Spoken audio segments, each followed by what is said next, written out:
Errol, do you want to take us away? Sure. Welcome, everybody. For the next 3, maybe 4 hours, Faith, who's got a background in suffering through Linux and having bad work habits, is going to teach us how we can improve our work habits and what we can do to have a healthier relationship with our work, our computers, and sounds to me like our colleagues as well. Well, let's hope for that. Thank you very much. Thanks. 3 to 4 hours. Sure, I planned for 5 minutes, but I'll see if I can stretch it. Do your best. Yep. Hello, everybody. My name is The Healthy Programmer. Okay, not The Healthy Programmer. I'm hoping to become The Healthy Programmer. My name is Faith Honde, and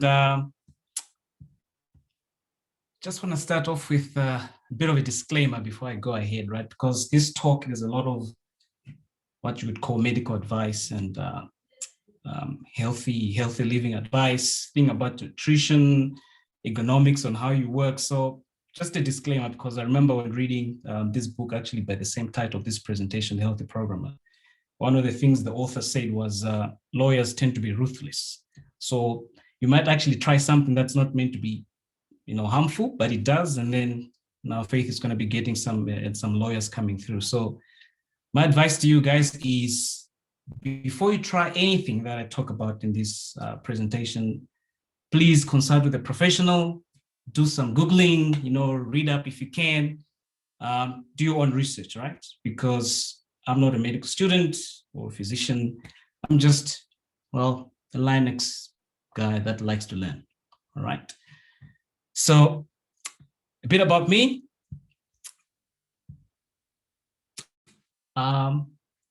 So there's a lot of things that I love, but I'd say my number one passion has always been music. I didn't get the chance to actually go study music, so I settled for computer science. Fortunately, one of my youngest brothers actually pursued music, so in a way I get to live my dream through him. But people usually say that's not a good way to live your dream, but I still do love IT. I got introduced to Linux about maybe 12 years ago or so. At that time, I was quite a Windows fanatic. All I knew was PowerPoint and Microsoft Office and the likes. But I managed to meet some really awesome people that introduced me to Linux. And since then, I haven't looked back. Linux is awesome, and I'm seeing a big trend with people also moving to Linux workloads. So I love reading. I love walking. Recently. Previously, I used to like running and jogging, but then something happened, I lost the momentum there. So I went back to walking, and I realized by actually starting with something small like walking, I've actually gradually over time started jogging as well. So that's me.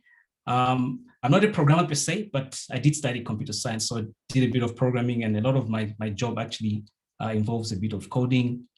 And yes, so I'm here to share with you a story about how we came about to talk about the Healthy Programmer.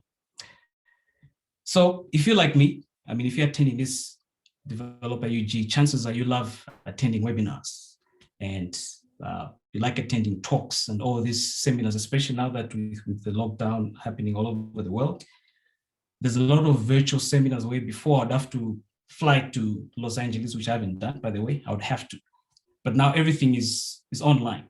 And generally, the way I choose a webinar to attend is it has to be a technical talk, something to do with OpenShift, or Docker, or Kubernetes, or some new programming language. That's how I choose my topic. I don't recall ever signing up to attend, like a Dev UG on healthy issues and all that. So the question is, if it's not something I'd attend, why did I choose this topic? Why not talk about OpenShift and containers and all this cool technical stuff that most of you guys probably are familiar with? So the reason for that is back in 2008, several things were happening around that time. Those of you who are coding, you probably remember at that time, even like DevOps wasn't even a thing, right? A lot of people were developing in PHP, I think at that time, Python wasn't really a very big language, but people developing PHP. At that time, if you're a developer in PHP, you're probably using the smart templating language. I think in that year, 2008, Android was also released. But something else amazing happened for me. So in 2008, that's also I met this other girl who eventually became my girlfriend, and now is my wife. We've got a child together. So 2008 is a special year. But other than that, related to this talk, in 2008, that's when I also started my first job. So at the time, I remember I joined a company. Okay, maybe I shouldn't mention names here, but it's an internet service provider. And I joined as a graduate trainee. I ended up being in this other team that managed the broadband infrastructure. But there was something really cool about being in this team. We had a very good mixture of developers and systems administrators, so call it infrastructure guys, right? So you'd get a lot of the guys developing PHP or Python, Bash, Perl, you name it. And then the systems guys, which is the team that I joined, we used to mostly work on operating systems, mostly Linux, Ubuntu, CentOS, a bit of Red Hat, FreeBSD, all those very cool systems. And then there was this one guy. I think I went a bit ahead of myself there. There's this one guy, right? I call him the first DevOps engineer. So this guy, he was brilliant, or still is. We do keep in touch. There was no topic this guy couldn't solve. I mean, all the developers reported to him, right? And then all the systems guys reported to him. He was brilliant. I mean, I remember several times as a systems guy, what would happen at that time, DevOps wasn't even a thing. That's why I'm calling this guy the first DevOps engineer. So what used to happen is we'd get the developers working on some code. I remember that time mostly we're developing stuff in PHP. So we deploy some code. And then me as a systems guy, then I'd wake up like early in the morning. At that time, automation wasn't really a big thing. I'd wake up early in the morning, like around 3 in the morning, and then I'll deploy the code. And as you can imagine, most of the time at 3 in the morning, you as a systems guy, you're developing, let's say, the latest website version, you know, and then something breaks. And I'm thinking, I'm not the developer here. Why am I fixing this guy's code? Then the next thing I'll be calling the developer and complaining, hey, you're releasing bad code. Why are you doing this? So then the guy will be like, no, as a systems guy, should have found a way to test this. And then at that time, I'd call this guy, let's call him David. David was, I call him the first DevOps engineer. So in 2008, DevOps wasn't even a thing, I believe. I'd call this guy and within a few minutes, he would solve the problem. And I was like, wow, one day I want to be like this guy, right? So as I continued working with this guy, I realized something interesting and not in a good way. So as brilliant as he was at his job, as awesome as he was with people, but every week he had to go see a physiotherapist. Every week he had to go make an appointment with a chiropractor or a doctor because he had constant back issues. I'm talking, he couldn't sit for a very long time. He had issues with his wrist. He had issues with his eyes. The guy was constantly having health issues. So like every week he had to go make appointments. So you knew guaranteed that at least once a week, he would have to take some time off to go spend time with the doctors. So I remember at that point, I'm like, okay, I've just started in IT. If I'm not careful, I'll probably be like this guy, right? So what I did at that point was like, okay, I'll make a vow. Like since it's my first year of working, I don't even know how things are going to turn out. Let me start with good habits while I still can, right? Because the last thing I wanted in my life was back pains and eye strains. And I don't know if you guys have experienced carpal tunnel before, but it's horrible, all right? So 2008, I'm like, awesome. When I grow up, I want to be technically brilliant like this guy, but there's no way I want to be having all these issues. So one of the first things I did was download, there's this program called WorkRave. Some of you might actually know it. WorkRave, they call it a repetitive strain injury, preventative program. So what it does is these guys have somehow scientifically studied the issues that most people who work on laptops or computers face. So back pains, eye strain, carpal tunnel. Then what they developed a program that you can configure. So WorkRave, you can Google it, it's called WorkRave. So what it does is you tell it, okay, I want to work for an hour, and then after an hour, please prompt me for me to take a break, similar to the Pomodoro technique. Some of you might know it. So at that time, what the program would do is it'll pop up a message and you'd say, okay, it's time for you to take a break, but it won't just give you a message to say it's time to take a break. What it do is it'll give you some prompts, something along the lines of, okay, make sure that every 20 minutes, so it's prompted this thing on your screen. So whatever you're working on, you can't focus on that anymore. It's like it takes over your screen. It will give you some message along the lines of exercise improves your health. Or make sure that every 20 minutes, you're looking at an object that's 20 meters away and you focus on that object for at least 20 seconds. So you knew at that point that if I'm going to stand up from my laptop, I could actually do that exercise. Sometimes it would say, okay, just release some pressure from your arms and stretch your arms. So every time I took a break, based on that program, I would actually get up from my desk and go around. And I noticed that over the years, it actually became a habit. I was probably one of those weird guys in the office where you see me standing up from a desk and stretching my arms and doing some squats. I didn't care, really. It's embarrassing, but in the long run, you want to be the guy who's healthy. All right. So fast forward, I've got this healthy habit. I walk every day. I make sure that I even managed to rally some colleagues to start walking with me. So I'd make sure that at least every hour I'm taking a walk. If things are hectic, maybe I want to walk for like 3 hours, right? But it just became a habit and people started joining me and we'd take a walk together. All right, so everything was going well. Then fast forward, 2020 happened, right? I mean, people, millennials and Gen Zs, I'm sure this is one of those years you'll never forget. So COVID-19 happened, the pandemic. At that time, our company policy, we worked from home, I think just about once a week. And then if you're like on call, then you could work for the week.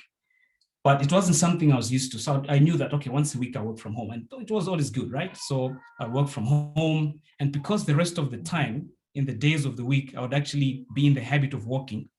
That once a week that I was home, I would actually sort of continue the walking, but I wouldn't walk as much, right? But then once the COVID pandemic happened, obviously everybody had to stop working from home. They had to stop being at the office and they had to work from home. Some of you already probably are consultants or freelancers, you work from home all the time anyways. But I wasn't that guy. I was the guy who knew at the office, there's going to be a lot of smoke breaks. Not that I smoke, but a lot of the guys smoke. So you knew that you take smoke breaks, you take a walk, you go to the coffee shop, whatever. But you're constantly, getting up without realizing that you're actually benefiting your health. You get up, go walk to a friend's desk, go get coffee. But then when the pandemic happened, now I found myself working at home pretty much all the time. And initially I was actually excited. I'm sure a lot of people who love working from home were like, oh, wow, I've got a bit of freedom now. I can actually focus on what I need to do.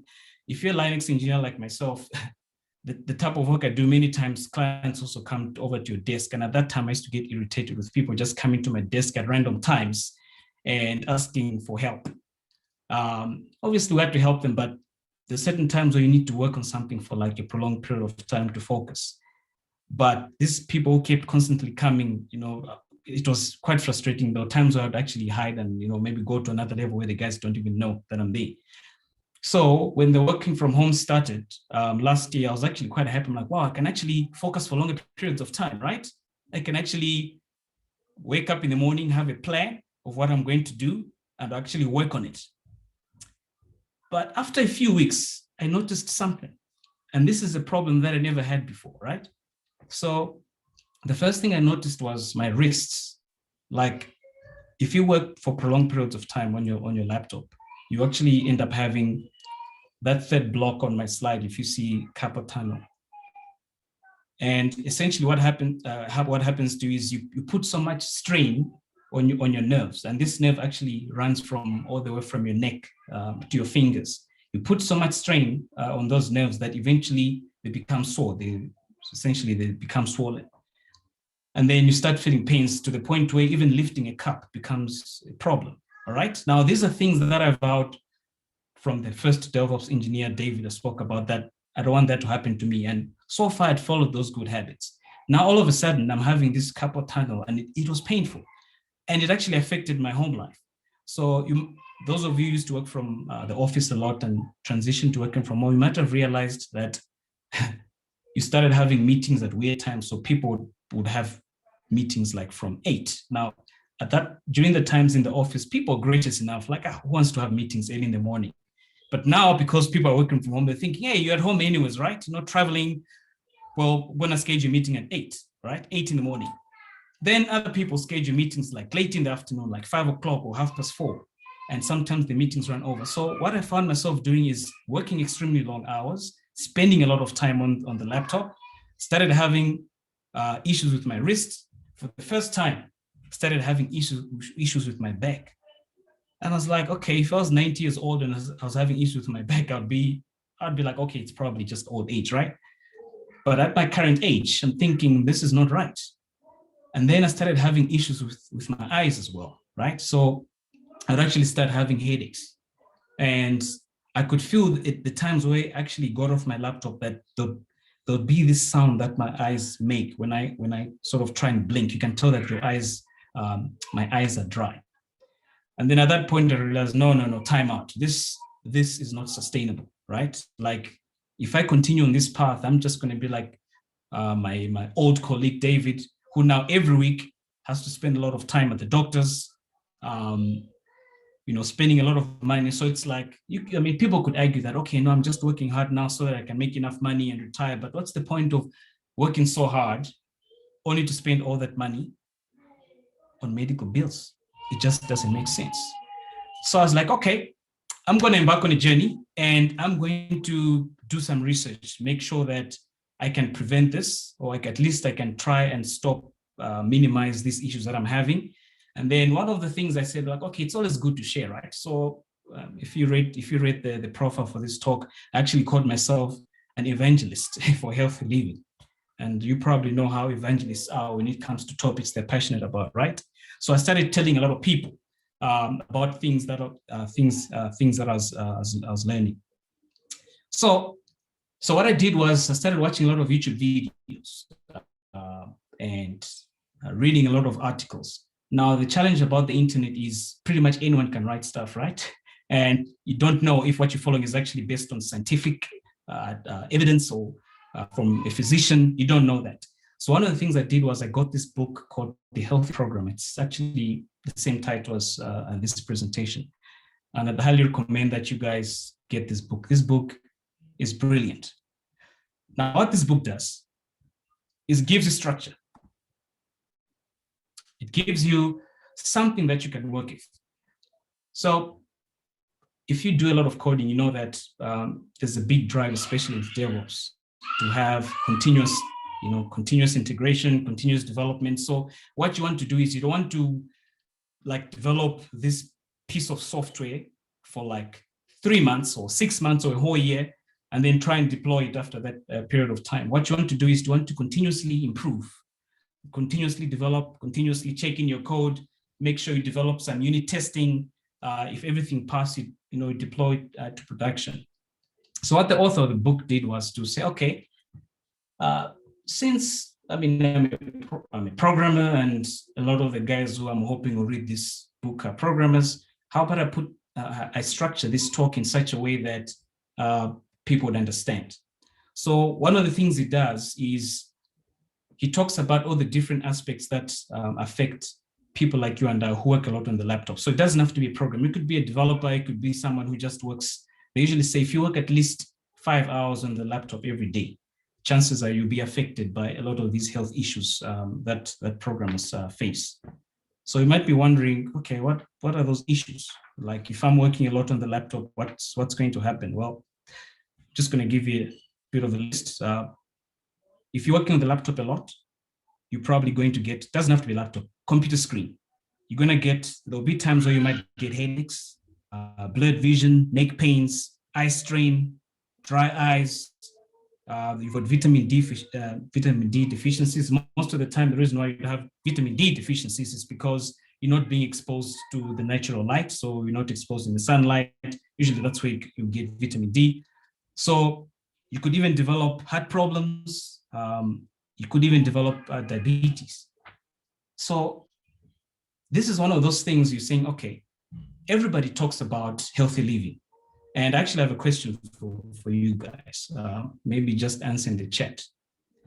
It's actually a discussion I was having while preparing for this talk. I was just interested, right? I mean, I'm telling you guys about, being a healthy programmer. It's not the first time you're hearing about, eating well or making sure that you move, you exercise.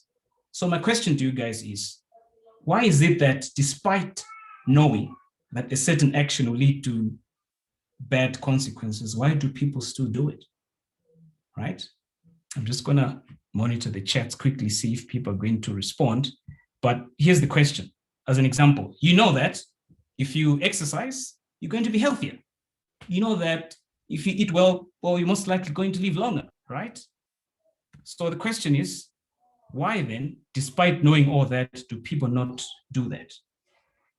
That's the question, all right? So I'm just going to monitor the chats, see if anyone's going to answer. All right, I'm just going to repeat. Why is it that people don't do the right thing even when they know the consequences or stress? If anybody wants to answer by voice, just use the put up hand option and unmute. Laziness. Okay, I think it's a comfort issue. It's hard to exercise. Okay, that's a fair point.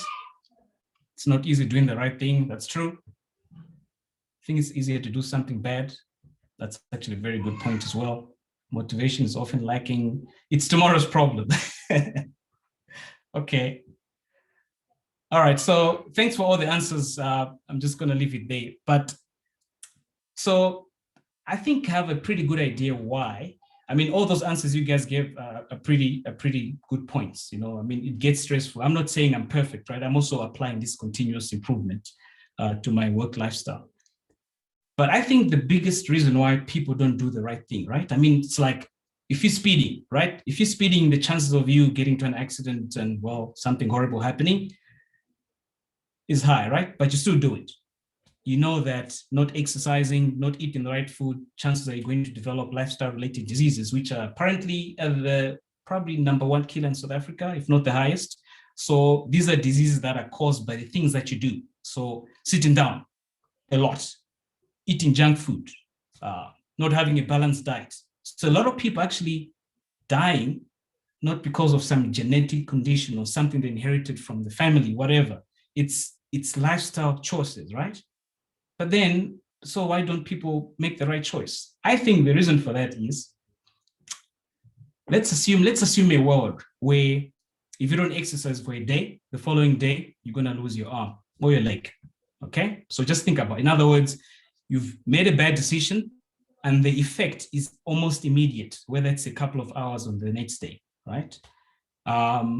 Or you're not eating the right food, you're eating junk food, and immediately you become blind, or you get diabetes immediately. So I believe the main reason, as much as the explanations you guys gave, tomorrow's problem is actually also true. The Bible says, don't worry about tomorrow, tomorrow take care of itself, right? So I think that's to that point of it's tomorrow's problem. It's because many times, just like in coding, where you want to do continuous improvement, the decisions that you make now, chances are you only see the after effects later. So like my first DevOps engineer colleague, David, he was actually in his late 40s, early 50s.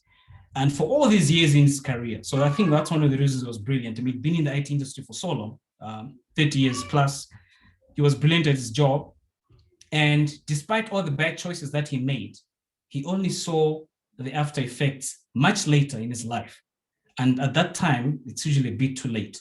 Think of those of you like investing. One of the things I like doing is learning, trying to teach myself things from other disciplines, right? So in the investment world, another example I've given is, imagine there's two guys, right? It's called David. David is making the bad decisions, and you've got Peter. Now, Peter decides that my first job, when I get my first job in my 20s, the first thing I'm going to do is I'll put 10% aside of my salary and put in an investment account, right? So it could be a stock exchange account or trading account, whatever, savings account, and assuming you're earning very good interest, right? So Peter is the good guy. 10% from the age of 20, first job, all the way to age 30, right?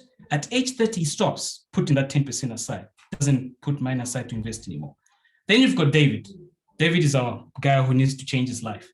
David realizes at age 30 that, oh goodness, I should have actually started earlier to invest. I'm going to start at age 30 now to put aside money, right? Now here's the amazing thing. When Peter and David retire, let's assume they decide to retire in the 60s. So let's say they decide to retire at 65. The amazing thing is, due to compound interest and the power, was it Albert Einstein? I can't remember, said the eighth wonder of the world is compound interest. Due to the power of compound interest, Peter actually ends up having more money than David, who actually invested for 30 years. So we've got Peter who invested only for 10 years and stopped. And then David actually only started investing from age 30 for 30 years or 30 odd years. Peter still is able to have more money due to the power of compound interest. So it's the same thing with our health. Is right now you're still young, you're still, you're still strong, and your body can take a lot, your liver can take a lot, right? You can take a lot of alcohol and all this good stuff. You can take a lot of salt. Right now you're thinking, hey, I'm still young, let me enjoy life, right? But the truth is, what you're doing is you're actually creating an investment that you're going to reap later on in your life. And to try and change that habit much later on is extremely difficult. Similar to David, my DevOps engineer. In his 40s, he reached a point where there was nothing else he could do other than to keep going to the doctors every week for them to check him, to help him out, right? Another concept I like using from, I think it's from physics, is entropy, right? I think it's the second law of thermodynamics, where let's assume you're an IT guy, right? So you develop a program and all you care about is your work, right? Nothing else. By default, a good thing will not happen. Like, entropy. Entropy just means over time, things just go towards chaos. The example I'm giving is, imagine you're driving, you take off your hands off your wheel, and it's not a Tesla. If you take off your hands, it's not going to go straight. Over time, it's just going to, divert off the road, and you probably get into an accident. So entropy is a very powerful term that you can learn from physics, in the sense that if you don't make an effort, if you're not intentional about making positive changes in your life, nothing is going to happen, right? And nothing good is going to happen. So you have to be intentional. So what are some of the things that you can do? So let's say, if I was to say, how can you guys from today, if you're not a healthy program already, what can you do to make sure that you're taking care of your health? So one of the things I do is there's something called a healthy stand-up. So also taken from the Healthy Programmer book. Those of you developers, you probably have stand-up meetings every day or however long you do. So you sort of tracking the work that you're doing to see what's the progress, right? So first thing you do is you wake up, okay, you do whatever you need to do, now you start working. Before you start working, you do a healthy stand-up with yourself. And what you're saying is, okay, what did I do yesterday to make myself healthier, right? What am I going to do today to make sure that I stay healthy? And what are some of the obstacles that I face? So, some of you guys mentioned that the stress, maybe workload is too much, or it's tomorrow's problem. Tomorrow's problem is easy to solve. Just remember, tomorrow might not arrive. So start working on it today. So then what you do is, okay, now yesterday I did well. I made sure that I wasn't sitting down for too long. Okay, is there anything I can improve? Okay, so you have a checklist. So that's your plan. So what is that plan? What does that plan look like? So one of the difficulties you face if you sit down for too long is issues with your back, right? I don't know how many of you on this call can attest to this, but there are times where at the end of the day, you just have, you have to stretch your back and you can feel that there's a strain. it actually impacts even your personal life outside work. So one of the things you can do is, and this is the easiest thing you can do. I started doing this, guys, about 2 months ago, and 2 months strong now, I'm actually exercising, right? Well, except now that I'm having this talk. So what I do is every day after work, I go take a walk. There was a time where in my life I used to jog quite a lot, but there's something about, approaching things with a big bang, right? I mean, imagine that example I gave where you've got this monolithic software and you've been developing it for 9 months, and then the next thing you want to deploy it. The chances of things going wrong are like extremely high. So the approach you want to take is to say, all right, let me start with something small, something easy, something that I can achieve now without, a lot of obstacles. So start walking. Right? Those of you who follow the Pomodoro technique, you know that usually what you can do is to help you focus. You work for 25 minutes and then you take a 5-minute break, right? Now you can actually adapt that. So the author actually called this the Pomodoro Workout. So what you do is you work for that 25 minutes, you focus on one task. When the 25 minutes up, during that 5 minutes, do something that's going to elevate your heart rate, right? So take a walk, like a brisk walk, so a bit fast to elevate your heart rate.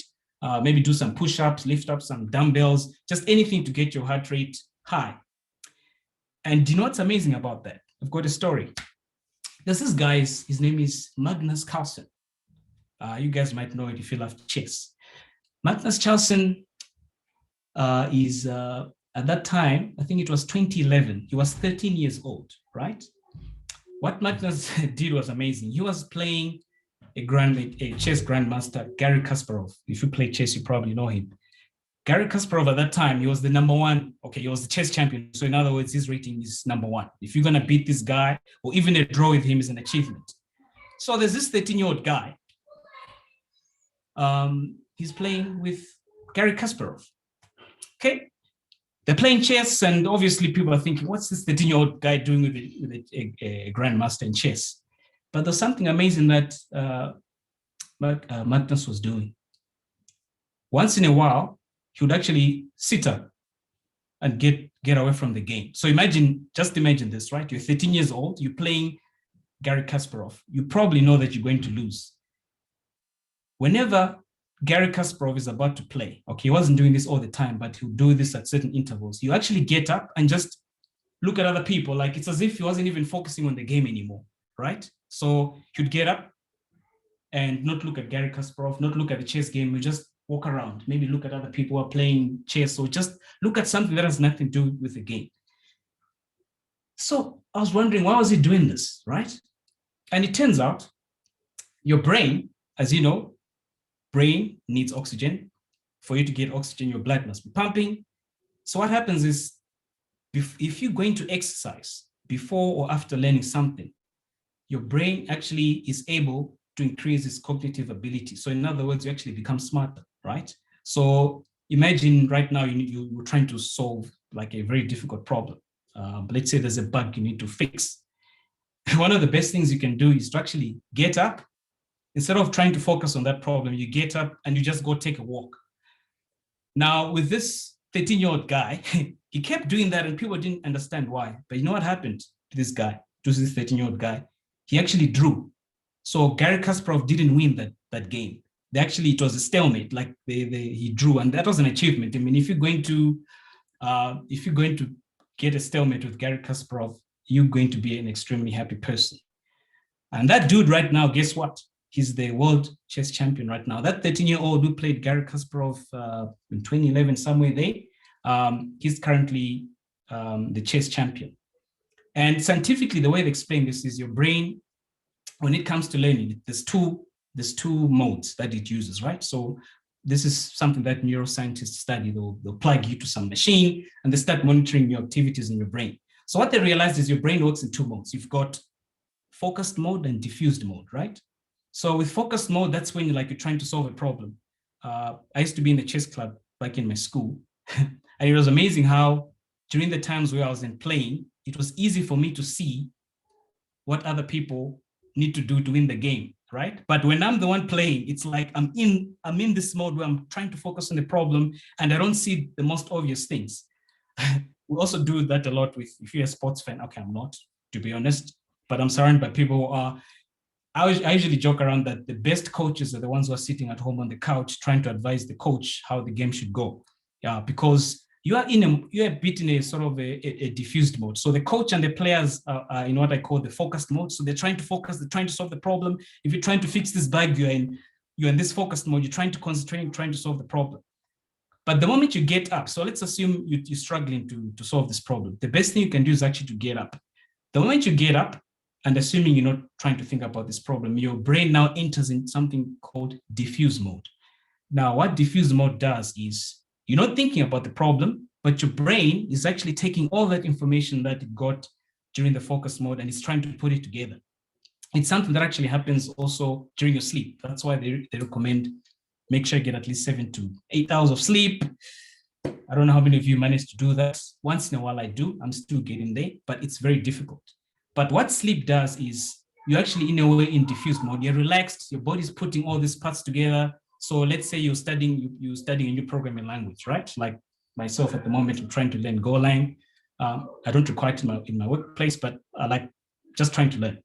One of the best things I can do is when I'm learning that language, I make sure that right after I've studied something difficult, let's say difficult concept, I take a walk, like go take a 5-minute walk or go do some push-ups. At that point, you're actually feeding your brain, right? Your heart elevates, your blood is pumping more oxygen to the brain. What you're doing at that point is like, think of it as you're feeding your brain cells, you're feeding those nerves. Now the brain is able to light up. It's able to do a lot more than someone who's just sitting down, right?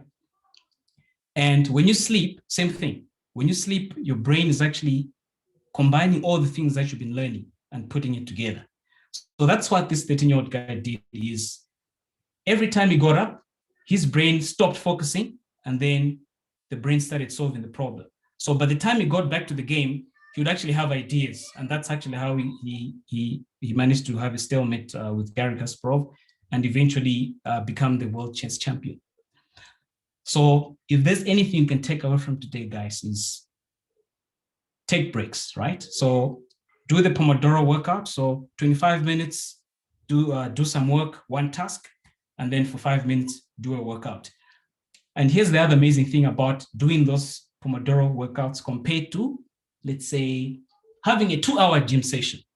Now, scientifically, they actually did some research and they realized, let's take 2 programmers, right? We've got one guy who every 25 minutes is following that Pomodoro workout. So he's working 25 minutes, doing some walks or some exercise for 5 minutes. So he's doing that throughout the day. I think by the end of the day, you'll probably have about 20 to 40 minutes if you're to combine those 5 minutes of activity.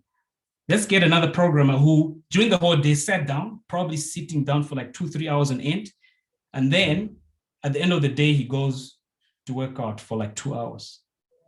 Can you guess who actually over time gets to live longer, who actually is healthier, right? I'm going to help you with that guess. It's the guy who's actually taking those constant breaks and not waiting for that big bang.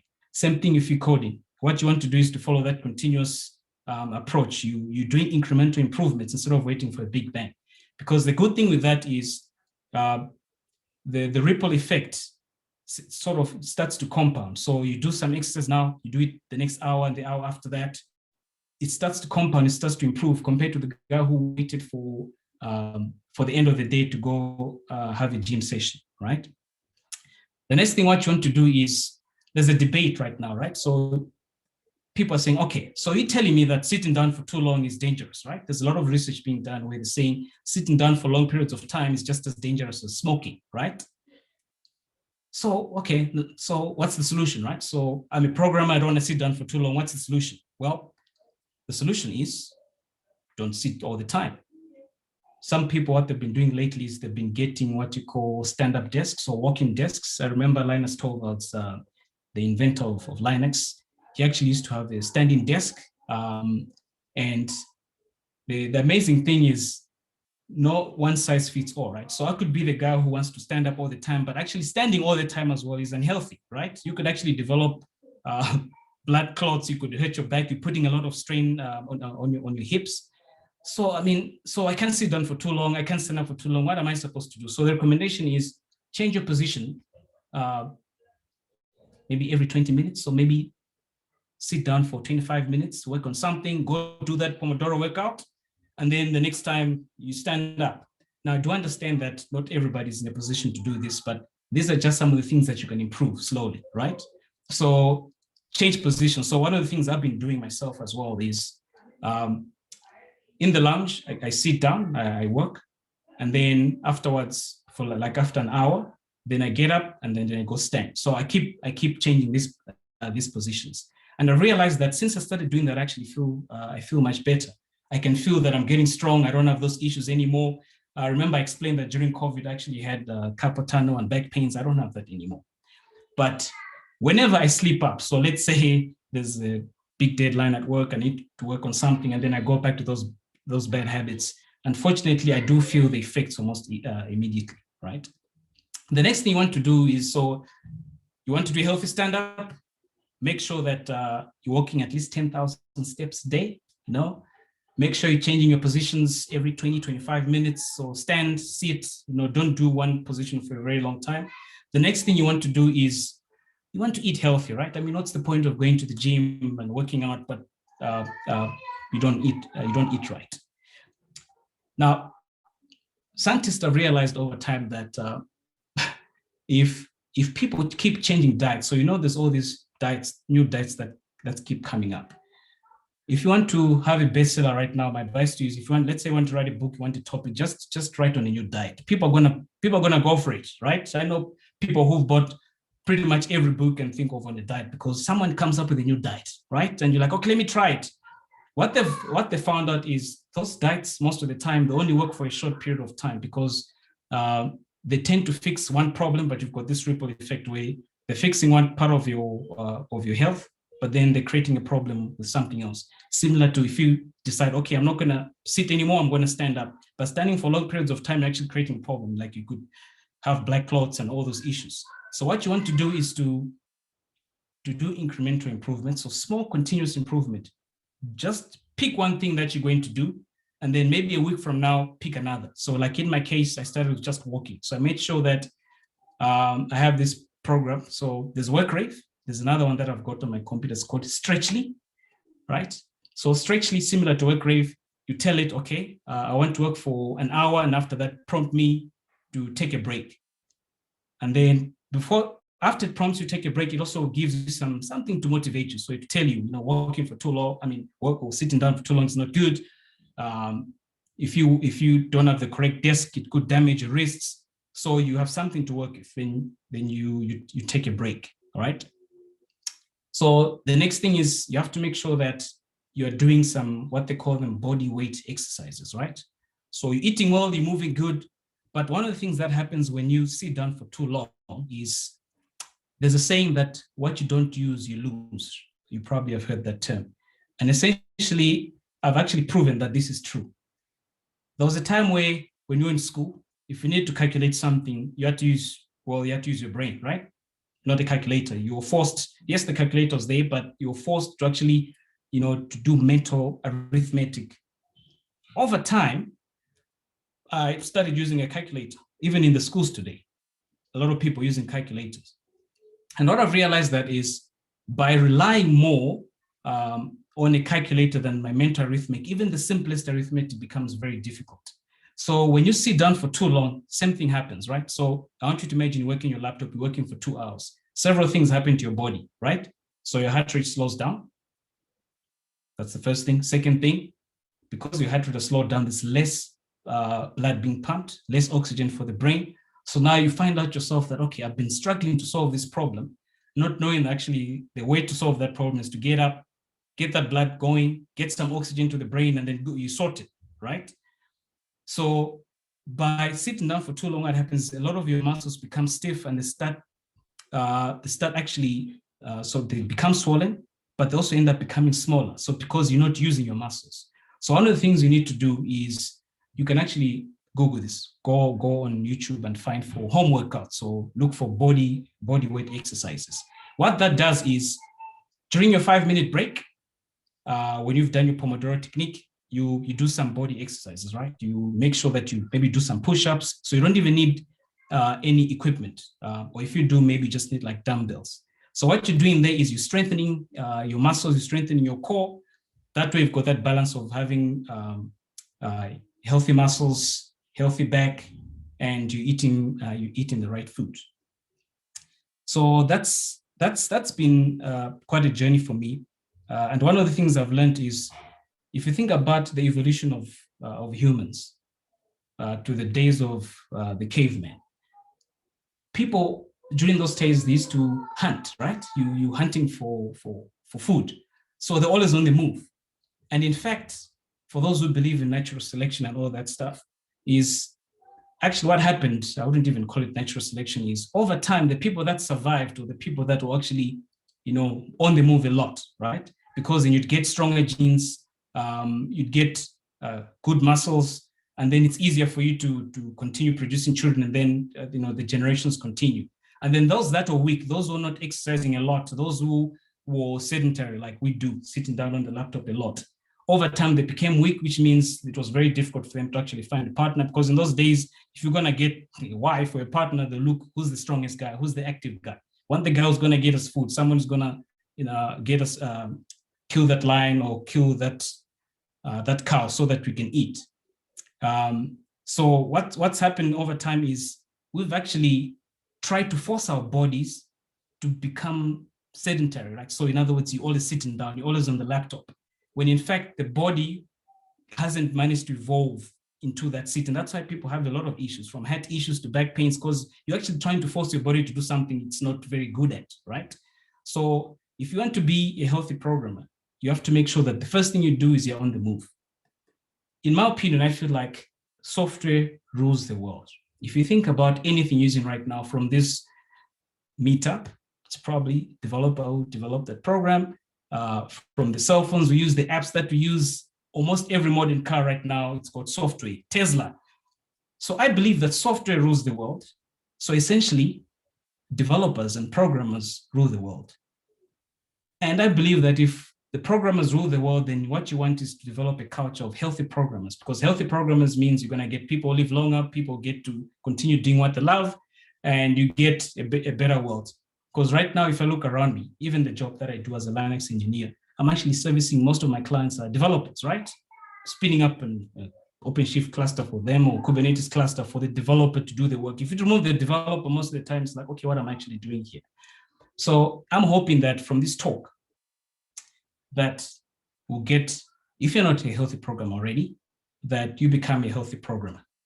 And these are the only things I try to keep my presentation simple. I tried is, from tomorrow, if you don't walk, I would like you to just try and do two things, right? First thing, make sure that every day you walk, right? That's all you need to do. Just by walking, not only are you making yourself smarter, but you're actually making yourself healthier, which means you get to do your job. I know as programmers, you have to keep learning new technologies all the time. What you want, by living a healthier life, you're actually increasing your ability to actually learn things faster. You're actually becoming smarter. Like literally, that's what happens. The more you exercise, the more you light up more brain cells, the more your brain is able to absorb more knowledge. You're able to learn things faster. So that's the first thing. Every day, please make sure you're walking. Secondly, I know this can be difficult sometimes. Like I talk this from experience. Make sure that you don't sit down for too long. And one of the ways to make sure you don't sit down for too long is, have a tool that you can use, right? Because it's easy to say, I'm going to do the right thing, but if there's no means for you to measure, then you won't do it. So like on my program, those people who know me and work with me, maybe they do get irritated, I don't know, but there's this program that pops up. So Stretchly, I spoke about Stretchly earlier. It pops up every 25 minutes, if I'm not mistaken, with a message to say you need to take a break. And unfortunately, sometimes I forget to turn that on during meetings and I have to excuse myself.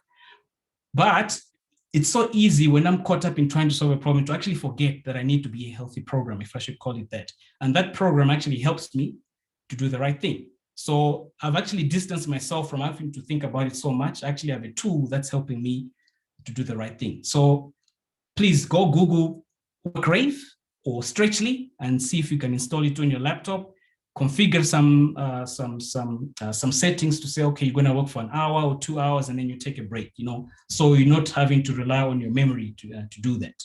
So thanks, guys. I'm hoping that somehow I've encouraged you. Obviously, one of the things I'm hoping is you will take the time to go, if you can, buy the Healthy Programmer book. It's amazing. There's a lot of awesome information. I mean, there's so much I could have spoken about, but I couldn't because of time. And there's a lot of information that I don't think it does justice to dish out too much information. So if you can, buy the Healthy Programmer book, go on YouTube and just search for Healthy Program or something. You find some very good videos on things that you can do, because it's clear that the issues that I've mentioned earlier, from diabetes, back pain, and carpal tunnel, these are issues that a lot of programmers face. A lot of people in my industry, I see them having these issues. And I'm thinking, just like a bug in your code, what you want to do is to fix it, right? You can't just let this thing, if you're going to wake up every day with back pains, you don't want to just leave it there. You actually want to say, what am I going to do this? So this daily checklist, guys, is how you crush and solve and resolve that bug of being unhealthy. Thank you very much.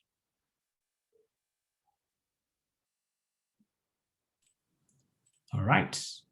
You guys have questions or any comments, please go for it. Feel free to raise your hands or just mention something in the chat. Unless Faith covered everything.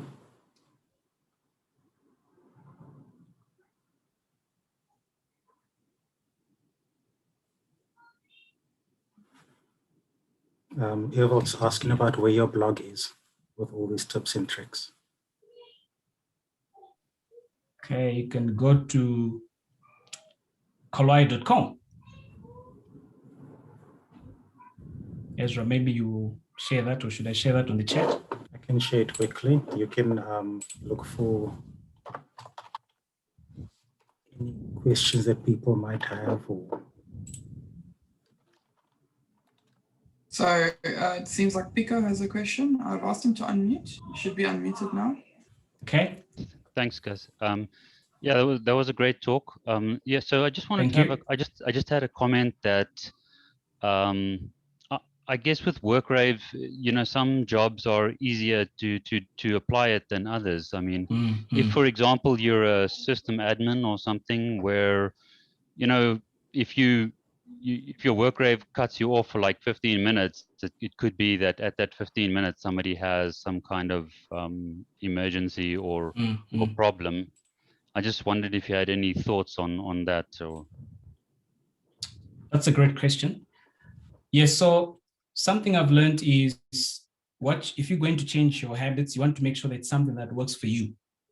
And I think that's why a lot of, or should I call them, fad diets fail, is because people think there's a one-size-fits-all scenario, which is not true, right? So you give a very good example. So let's say even you have a guy who works in the data center a lot and he has to move around, rack and mount servers. That probably won't work for him, but at least maybe with him, he is moving around a lot. So I'd say you want to let the tool work for you. So if you have something like Workrave, what it does is got two options. There's a non-blocking mode, which means if it pops up that notification for me to exercise, I can actually skip it. So it gives you the option to skip. But there's also another option called, okay, I think the non-blocking option is actually to say, don't let me skip. And then there's an option where you can say, actually allow me to skip. So in my case, for instance, like you've rightfully said, people might escalate something to me. So let's say there's an outage and I need to fix it. And at that time I'm taking a break. I'm able to skip the break. And then that break will pop up a bit later. So one of the things you can do is you can configure whether in Workrave or stretch list to say, allow me to skip 3 times. So after the 3rd time, it won't prompt you anymore. Then after that, it's just going to reset the counter to start over. So let's say you wanted to work out to take a break every hour. Then if that hour comes, the pop-up comes, you can skip it. And you can even define to say, okay, when I skip, only prompt me again in 5 minutes. So in other words, you're going to get 3 prompts every 5 minutes. And after the 3rd time, it won't prompt you again. It's up to you.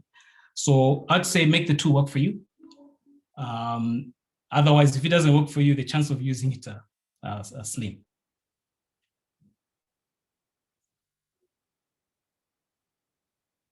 Okay, I see a question there from Tashinga. I'm not sure if there was any questions before that. It says, how do you find motivation, or more accurately, build discipline to keep up those habits? If I can find I can implement these habits easily, but not keep it up. All right, so one of the things that helps me is to share. So I've shared with my family at home, with some friends, of things that I'm trying to achieve. And what I've realized is some people actually do join me on this walk. So I explain to them what I'm trying to achieve and have a checklist like the one you see in there and say, okay, these are the things we need to achieve every day. All right. And I do understand sometimes it's not possible, but what you want to do is similar to a unit test you'd have for your code, right? Your unit test to say these are the things that need to pass. What you want to do is to have a daily checklist. And then either at the beginning of the day or at the end, I usually do it in the beginning of the day, is to check, okay, how did I do yesterday? How am I doing today? And then you continue. So you do it every day. And for me, that actually has helped me a lot. And also just having accountability partners.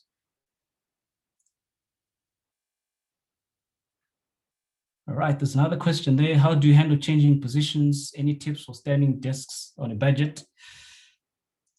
All right, with changing positions, so there's a lot more detail that I mentioned that I didn't speak about in the Healthy Programmer book. They actually have illustrations there as well. But if you're working on the budget, one of the things that the author recommends in the book is to build your own desk if you can, or find someone who's very good at building stuff and you customize it for yourself. But for me, I've kept it really simple, right? So I make sure that, for instance, my laptop, one of the things you can check is to help with your eye strain. If you can high five your laptop, it means your laptop is too close, right? So you don't want to do that. So that's one of the checks I do. Then all I do is I make sure that every hour, I don't do it with every 20 minutes yet, okay, continuous improvement. Every hour I'll change position. So I'll sit down, see if I can stretch while sitting down whenever it's possible. And then after an hour, I'll go to standing. So nothing fancy. I didn't have to spend any money for that. But the plan, obviously, what you want to do is to get sort of an ergonomic setup. So maybe if you can get the right chair, that's one of the best investments you can make is get an ergonomic chair, ergonomic keyboard. But like I mentioned, you don't want to have a big bang approach, improve one thing at a time. I hope that answers your question. Wow. 6.5K. That's true, yeah. So my advice though is, so like I mentioned, one thing doesn't solve all problems, right? So don't just get a standing desk and that's all you do, because standing for too long is actually also detrimental, it causes other issues.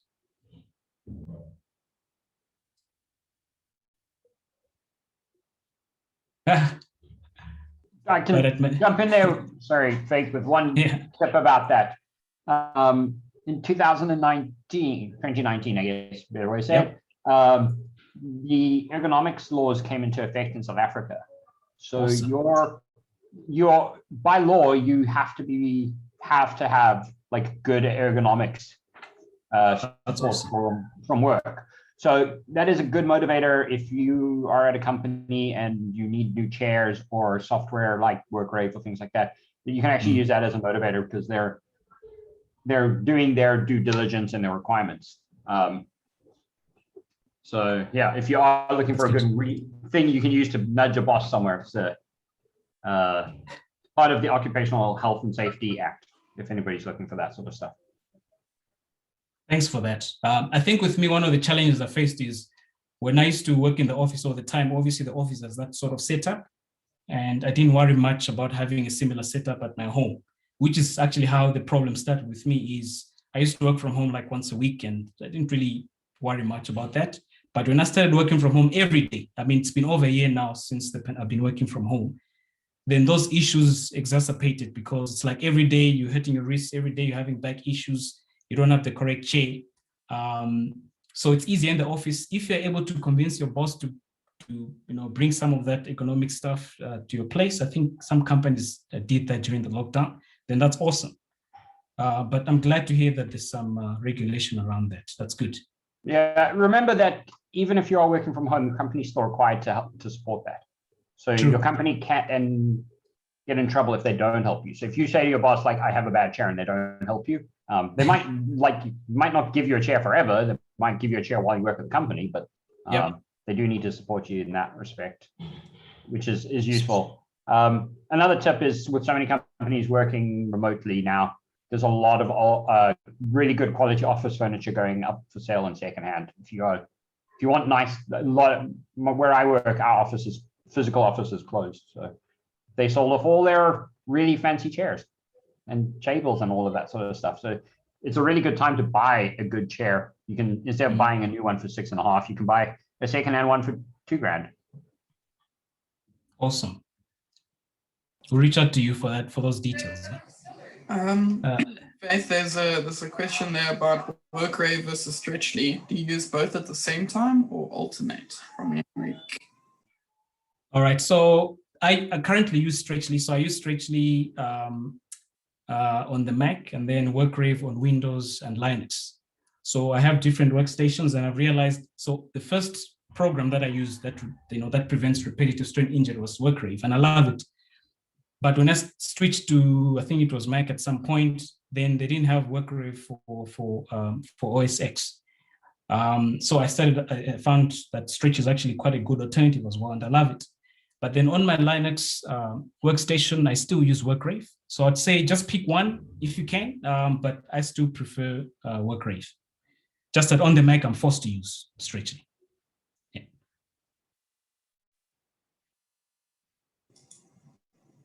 Cool. Both of them achieve the same, try to help you with the same thing. Okay, there's another question there. I'm self-employed. Does that mean I'm in trouble for not providing great stuff for myself? Well, even forget about the law. You're causing trouble for everybody, right? So definitely, yeah, you are causing problems for yourself. Law-wise, I'm not sure if it's being enforced. I mean, I know yes, employers are required, but I'm not sure if you've got law enforcers actually checking if people are actually providing economic environments for the employees. I'm not sure. Yeah, please report in. Cool. If there are any more questions, feel free to post them in the chat. But I just want to point out, Faith, that we still have 2 more prizes to give away. So if you could choose your favorite question or the most intriguing question, or however you want to give them out, feel free to go ahead. All right, let's look at some, I think to be fair, I'm gonna have to pick a question, a question that I liked. Definitely not Ezra, because it's asking me, how do I look like? So it's not Winnie. Let's see. So you said 2, right? So Tashinga, first one. Tashinga had some pretty good comments and questions. I also like the question about Workrave versus Stretchly, so Enrique gets that as well. Awesome. If you guys can just message us directly, then we can get you your prizes. Cool. Awesome. Thank you so much, Faith. Oh, so Enrique says he can skip him. Oh, okay. Such a generous person. All right. Enrique's being skipped. Let's pick somebody else. Let me see if I can scroll the way to the top.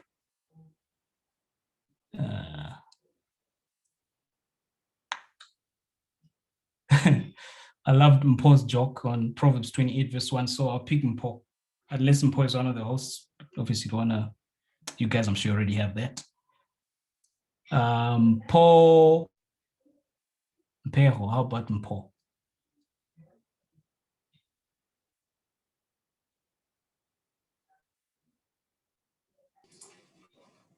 Yeah, that's fine. Cool.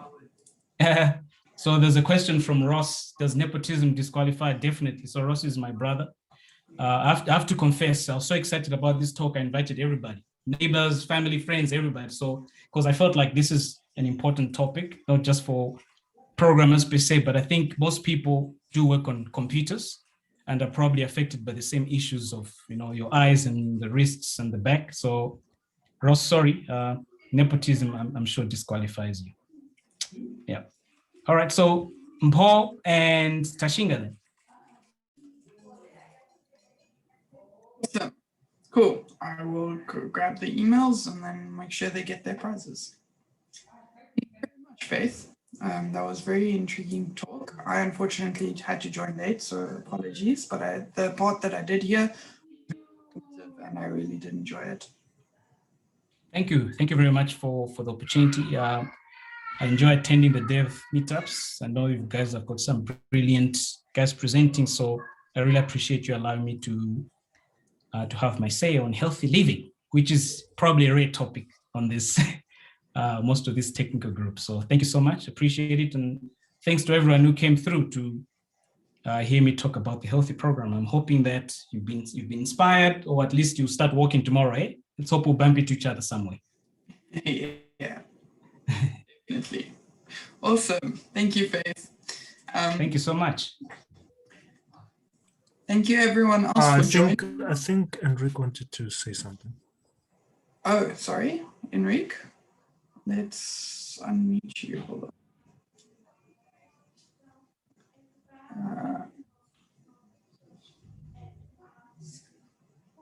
Thanks, Ezra, for that link. I had a couple of people who couldn't attend, and they asked me to send them the link for the talk. So thanks for that. Jonathan? Yes, thanks for unmuting me. Okay, like this question is totally unrelated to the talk, but this was a great presentation, and I've had to look at how I'm currently doing things, and I've noticed that I'm not doing very well in that regard. So the question that I'd like to ask is about like, I'm new to DevOps, and I'd like to request for some resources. Like, if anyone has some good resource for setting up a CI setup for specifically a web application, it would be nice.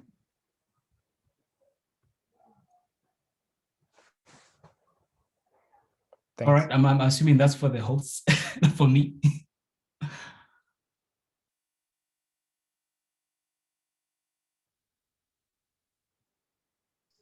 If anybody has answers on post on the chat, as well as if you want to speak, just do a hand raise and unmute you there.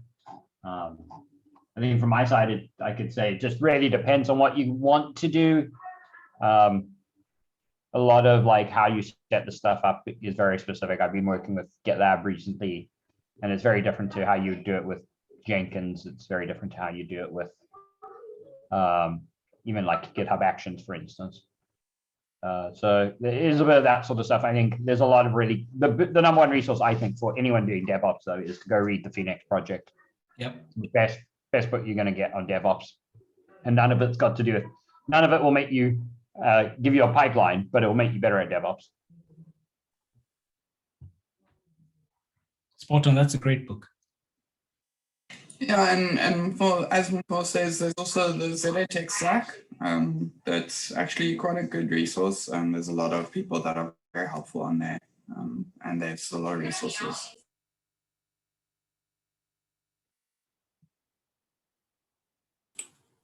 I'd probably recommend as well maybe DigitalOcean. They're very good at the documentation. Is like it's amazing. Obviously, they want to encourage consumers to be able to stick on the platform.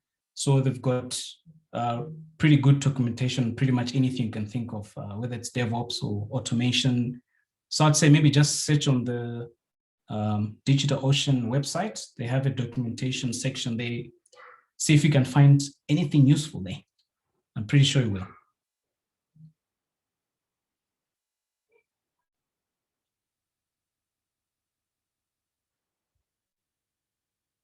Great. Okay, cool. If anyone has any more questions, feel free to post them in the chat on Meetup as well. We do have a lurker, a resident lurker named Evold who checks that quite often, I've noticed. So he'll be more than happy to answer your questions on there. But yeah, I just also want to, I'm not sure if it was mentioned, just say thank you to Intellect for sponsoring the room and also just in general for sponsoring the DevUG as well. Yeah, and then all the people, my fellow co-hosts who volunteer their time to get this organized every month. Yeah, and thank you everyone for joining. Thank you. Month. All right, cheers. Thanks, everyone. Cheers. Is everyone? Cheers.